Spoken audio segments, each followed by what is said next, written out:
Welcome back to our channel for the most explosive and heartbreaking updates from the fashion world's most turbulent dynasty. Today, we are diving into a night of unimaginable chaos that has forever altered the legacy of Forrester Creations and shattered the fragile remnants of a family bond. Let us walk you through the breathtaking drama that just unfolded. The opulent halls of the legendary Forrester Mansion were bathed in the golden glow of crystal chandeliers, radiating an atmosphere of absolute triumph and unyielding power. Tonight was not just a celebration, it was a definitive, calculated statement to the entire fashion industry. The highly anticipated relaunch of the Hope for the Future line, now entirely under the visionary control of Zende Forrester Domings, had just concluded with staggering, unprecedented success. The lavish estate was packed with elite fashion journalists, high-profile buyers, and wealthy socialites, all raising their expensive champagne flutes to toast the undeniable resurrection of a brand that many thought was dead.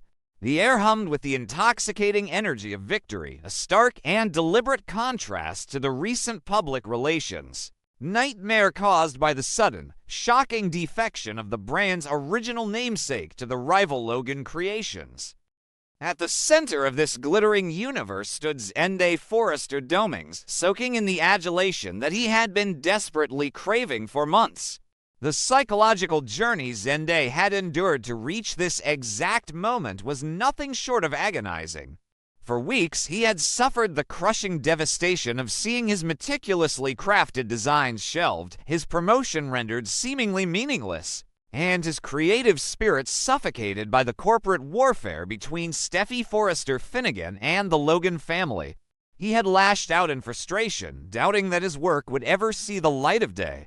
Yet tonight, he was no longer the overlooked designer standing in the shadows of Thomas Forrester or the collateral damage of a family feud.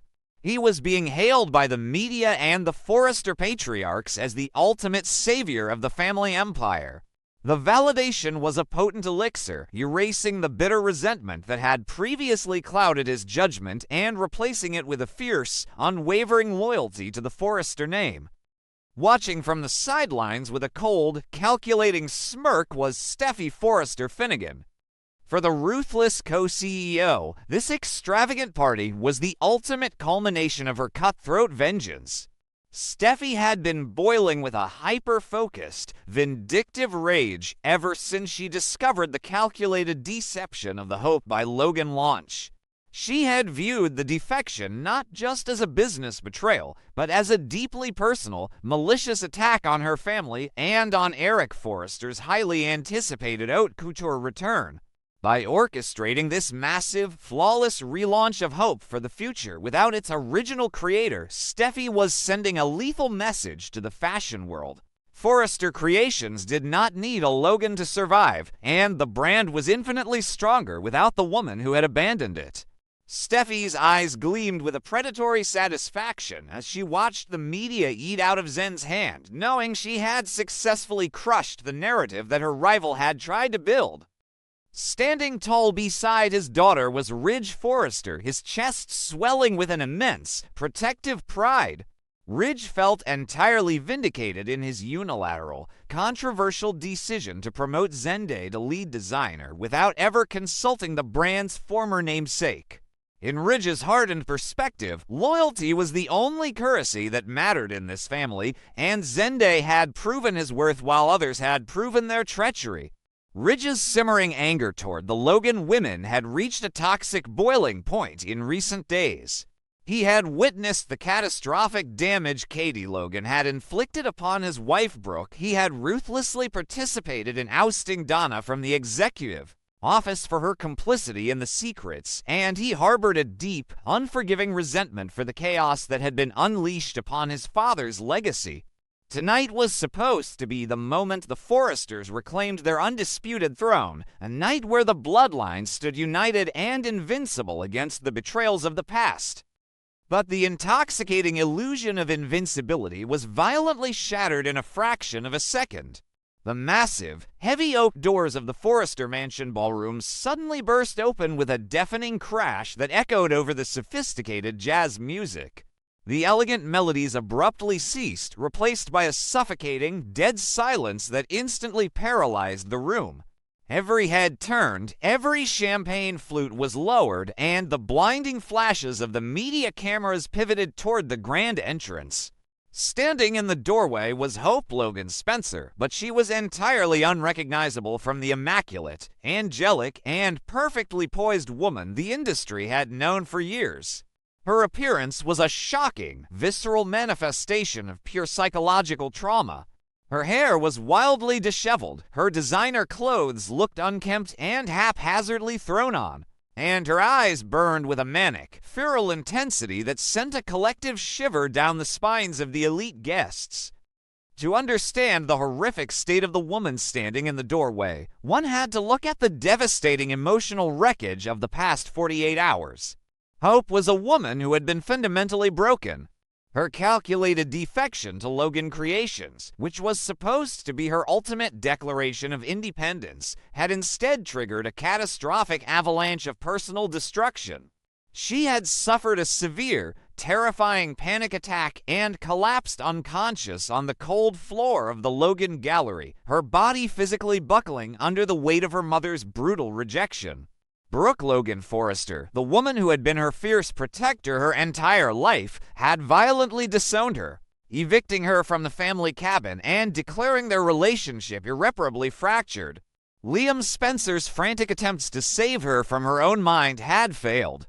Hope had lost her mother, her home, and her sense of safety.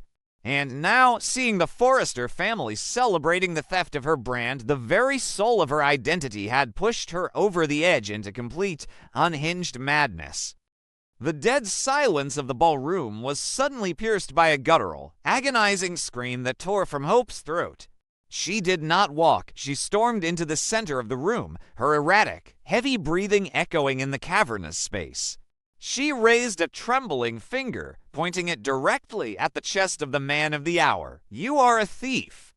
She shrieked, her voice cracking with a toxic mixture of profound grief and boiling hatred. She accused Zende of orchestrating the ultimate betrayal, screaming that he had maliciously stolen her legacy, hijacked her vision, and ripped out the very soul of her life's work just to serve as a pathetic, obedient puppet for Steffy's insatiable ambition. The accusations flew like poisoned arrows, Hope detailing how she had birthed the brand, nurtured it, and made it a global phenomenon, only for it to be scavenged by a family that had never truly respected her creative genius.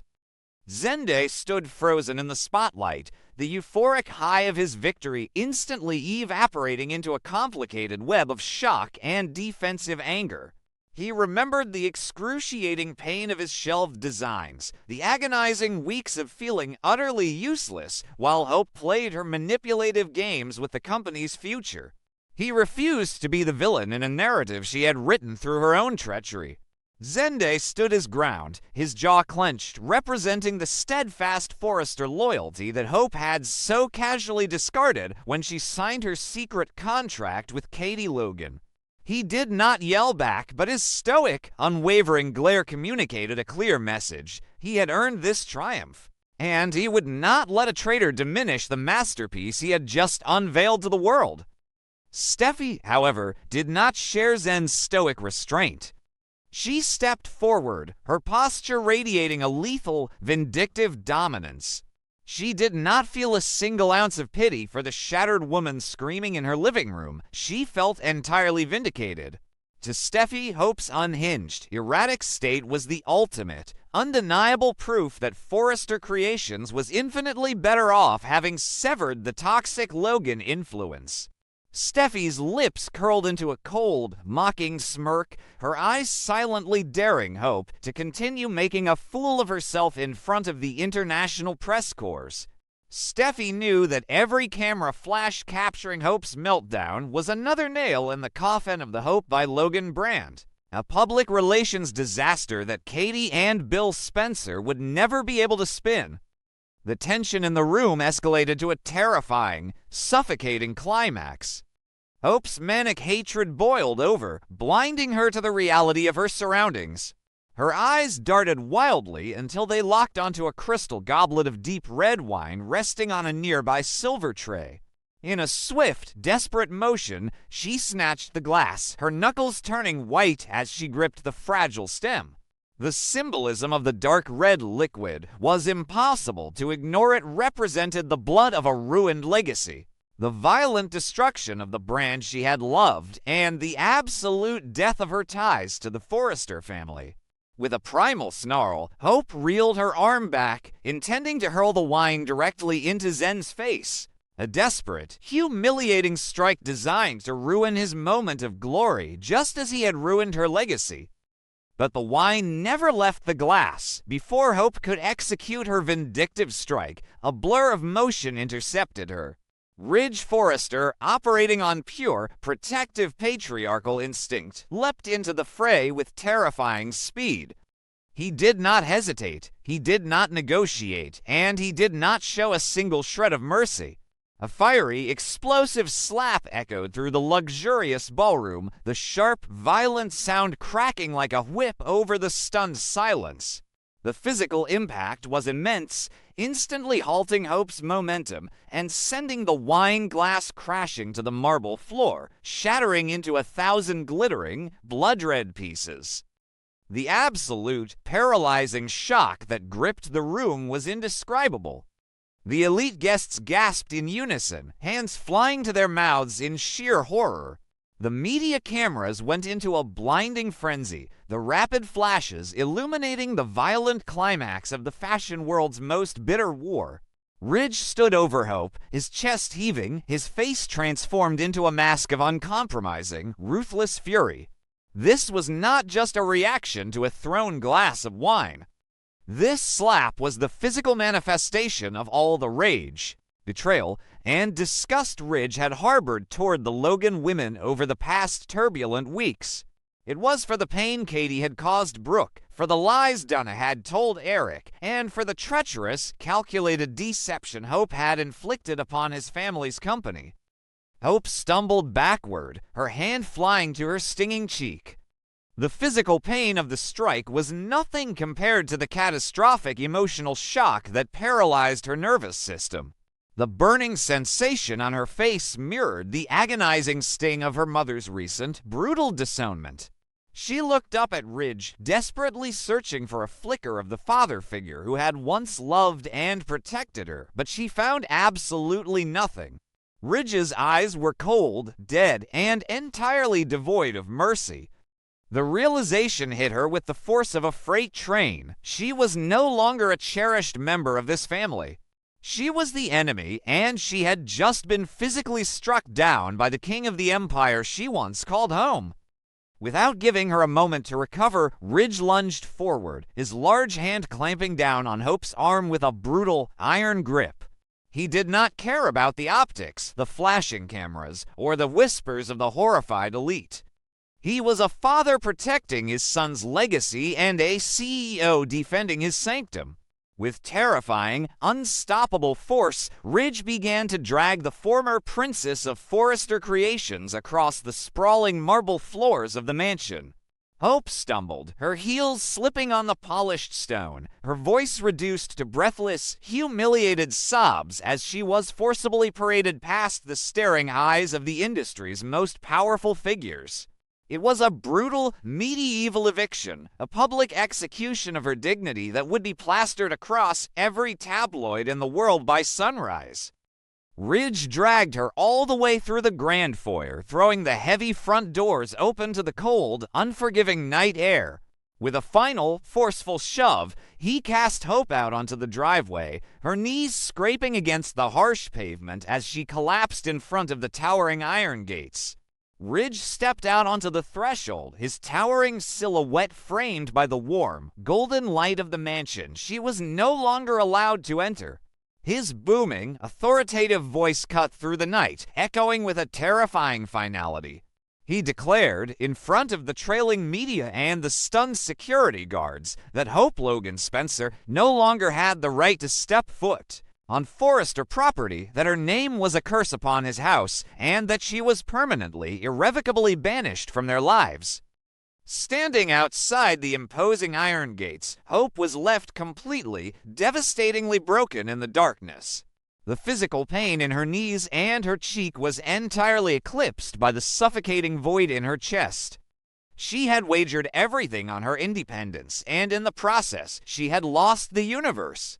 She had lost the Forrester Empire, she had lost the unconditional love of her mother, and tonight, she had lost the final shreds of her dignity on a global stage.